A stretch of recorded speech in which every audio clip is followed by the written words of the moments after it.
इस्लाम में क्यों करते हैं बहन से निकाह, जानिए सच क्या है। मुसलमान भी हैं अपने इस सच से अनजान। इस्लाम धर्म का वो सच जिसे जानकर आपके भी पैरों तले जमीन खिसक जाएगी। पूरी दुनिया में अपनी जड़ें मजबूत करने वाले मुसलमानों के बारे में तो हम सभी जानते हैं, जिनके रहने, बोलने और खाने, हर चीज का तरीका बाकियों से अलग है।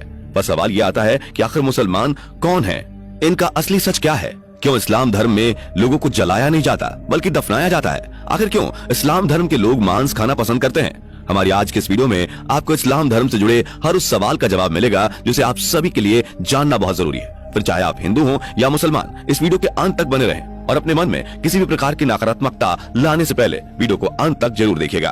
दोस्तों, सबसे पहले सवाल आता है कि इस्लाम धर्म क्या है और इसका अस्तित्व कहां से आया। अब हमें नहीं लगता कि खुद इस्लाम धर्म को मानने वाले लोग ये जानते होंगे कि उनके धर्म की सबसे पहली शुरुआत कहां से हुई थी।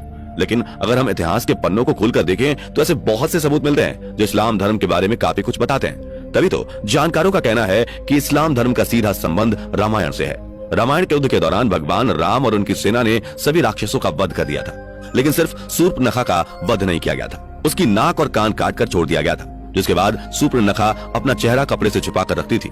अपने भाई रावण की मृत्यु के बाद सूर्पनखा अपने पति के साथ शुक्राचार्य के पास गई और जंगल में उन्हीं के आश्रम में रहने लगी। रामायण के युद्ध के बाद राक्षसों का वंश खत्म न हो जाए, इसलिए राक्षसों के गुरु शुक्राचार्य ने शिव जी की आराधना करी और शिव जी प्रकट हो गए। भगवान शिव ने अपना स्वरूप शिवलिंग शुक्राचार्य को देकर कहा, जिस दिन कोई हिंदू इस शिवलिंग पर गंगा जल चढ़ा देगा उस दिन राक्षसों का नाश हो जाएगा। तब तक के लिए जो राक्षसों का वंश है वह इसी से चलता रहेगा। भगवान के दिए हुए शिवलिंग को शुक्राचार्य बिल्कुल सुरक्षित जगह पर रखना चाहते थे ताकि कोई भी हिंदू उस तक पहुंच न जाए। इसलिए शुक्राचार्य ने डर की वजह से शिवलिंग को हिंदुओं से दूर रेगिस्तान में स्थापित कर दिया। इसलिए लोगों द्वारा कहा जाता है कि मक्का मदीना में शिवलिंग मौजूद है, जिस पर अगर कोई हिंदू गंगा जल चढ़ा देगा तो पृथ्वी पर मौजूद सभी मुसलमानों का सर्वनाश हो जाएगा। लेकिन एक्सपर्ट्स इन बातों को बेतुका और बकवास बताते हैं। उनका कहना है कि ऐसा कुछ भी नहीं है, परंतु अगर हम पौराणिक कथाओं की माने तो ये वही शिवलिंग है जिसे शुक्राचार्य ने हिंदुओं से बचाए रखने के लिए रेगिस्तान में छुपाया था। और इसी कारण कोई भी हिंदू मक्का मदीना के अंदर प्रवेश नहीं कर सकता, क्योंकि अगर किसी हिंदू ने अंदर मौजूद शिवलिंग पर गंगा जल डाल दिया तो सूर्पनखा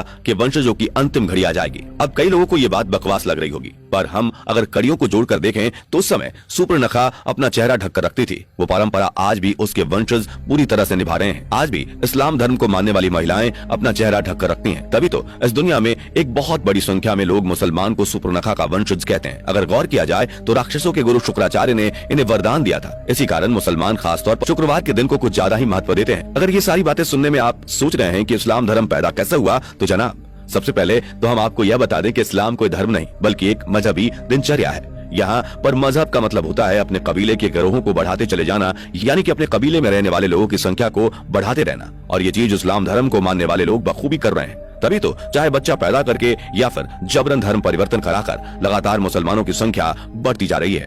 अब सवाल आता है कि इस्लाम धर्म के लोगों को जलाने की बजाय दफना क्यों दिया जाता है। अच्छा, ये बात तो आप सभी जानते होंगे कि इस्लाम धर्म की स्थापना करने वाले मोहम्मद अरब के रहने वाले थे और अरब के देशों में सिर्फ और सिर्फ रेगिस्तान पाए जाते हैं। अरब में जंगल तो छोड़िए, पेड़ पौधे और हरियाली दूर दूर तक दिखाई नहीं देती। इक्का दुक्का ही पेड़ पौधे रेगिस्तानी इलाकों में नजर आते हैं। यही कारण है कि वहाँ पर जब लोग मरते हैं तो उन्हें जलाने की बजाय जमीन में दफना दिया जाता है, क्योंकि जलाने के लिए लकड़ियां नहीं होती। और ये चीज सालों से मुसलमान करते आ रहे हैं और अब उन्होंने इस चीज को अपनी परंपरा समझ ली है। इतना ही नहीं, रेगिस्तानी इलाकों में हरियाली तो होती नहीं है, इसी वजह से वहाँ पर हरा रंग देखकर इंसान चला जाता है, जो कि सूचक का काम करता है। इसलिए हरे रंग को इस्लाम धर्म में इतनी ज्यादा मान्यता दी गई है। और अब अगर सवाल करें कि मुसलमान सर पर टोपी क्यों पहनते हैं, तो दोस्तों अरब के देशों में पड़ने वाली भयानक गर्मी के बारे में तो आपको पता ही होगा, जिसकी वजह से वहाँ के लोगों को तेज धूप में रेगिस्तान में सफर करना पड़ता है। यही कारण है कि वहाँ के लोग अपने सर को ढकने के लिए टोपी पहनते हैं ताकि धूप की गर्मी से वो बीमार ना पड़े। और ये प्रथा आज भी चली आ रही है। तभी तो अरब के देशों में लोग अपने सर पर कपड़ा बांध कर रखते हैं जिससे धूप की गर्मी उन्हें नुकसान ना पहुंचाए। ये तो आप सभी जानते होंगे कि मुसलमानों में खतना किया जाता है, लेकिन इसके पीछे भी एक लॉजिक है।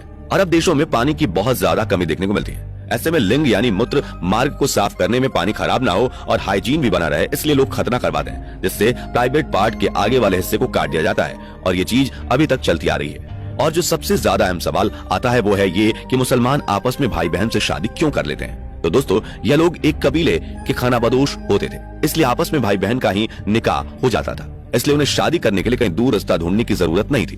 पर हाँ, वो लोग शादी करने से पहले इस बात का जरूर ध्यान रखते थे कि जिसके साथ वो शादी कर रहे हैं वो सगा भाई या बहन ना हो।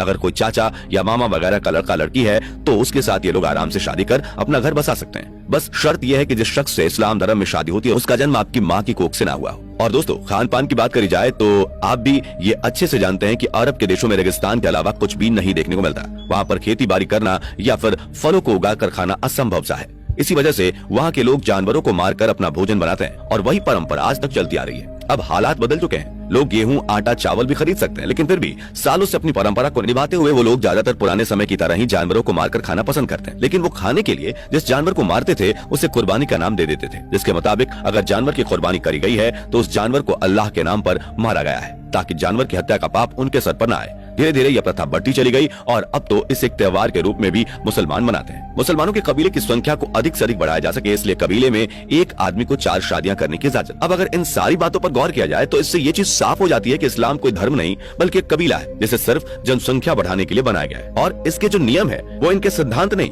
बल्कि इनकी दिनचर्या है। जिस तरह वातावरण इन्हें मिला उसी हिसाब से इन लोगों ने जीना शुरू कर दिया और आज भी वातावरण और आसपास का माहौल बदलने के बावजूद ये लोग उसी तरह से अपनी जिंदगी बिता रहे हैं। दोस्तों, हमने आपको इस्लाम से जुड़ी जितनी भी बातें बताई वो सारी सच्ची हैं। तभी तो आज इस्लाम धर्म को मानने वाले लोगों की जनसंख्या लगातार बढ़ती जा रही है, जिस पर चाह कर भी कोई रोक नहीं लगा सकता। जिस हिसाब से मुसलमानों की संख्या बढ़ती जा रही है उसे देखते हुए यह कहना गलत नहीं होगा कि आने वाले कुछ ही सालों में दुनिया में सबसे ज्यादा मुसलमानों की आबादी देखने को मिलेगी। अब हमारे बहुत से मुसलमान भाई बहनों को ये सारी बातें सुनकर बुरी लग रही हैं। हम उनके धर्म को इस तरह से कह रहे हैं, पर दोस्तों, हमारा इरादा किसी भी धर्म को ठेस पहुंचाना नहीं है, बल्कि हम तो आपके सामने कुछ ऐसे फैक्ट्स रख रहे हैं जो पूरी तरह से लॉजिकल हैं। और अगर आप उस पर गौर करेंगे तो आपको समझ में आ जाएगा कि हम जो कह रहे हैं वो वाकई में सच हो सकता है। इन सब की सबसे ज्यादा हैरान करने वाली बात तो ये है कि इस्लाम धर्म को मानने वाले लोग खुद भी ये नहीं जानते कि वो इस तरह की सोच क्यों रखते हैं और क्यों इस्लाम धर्म को मानने वाले अधिकतर लोग दूसरे धर्म को कम समझते हैं। हम ऐसा नहीं कह रहे हैं कि मुसलमान लोग ही अपने धर्म को ऊंचा रखते हैं और बाकी लोग अपने धर्म पर ध्यान नहीं देते, बल्कि हिंदू से लेकर सिख और ईसाई तक हर धर्म के लोग अपने धर्म को महत्व देते हैं। किसी भी धर्म में,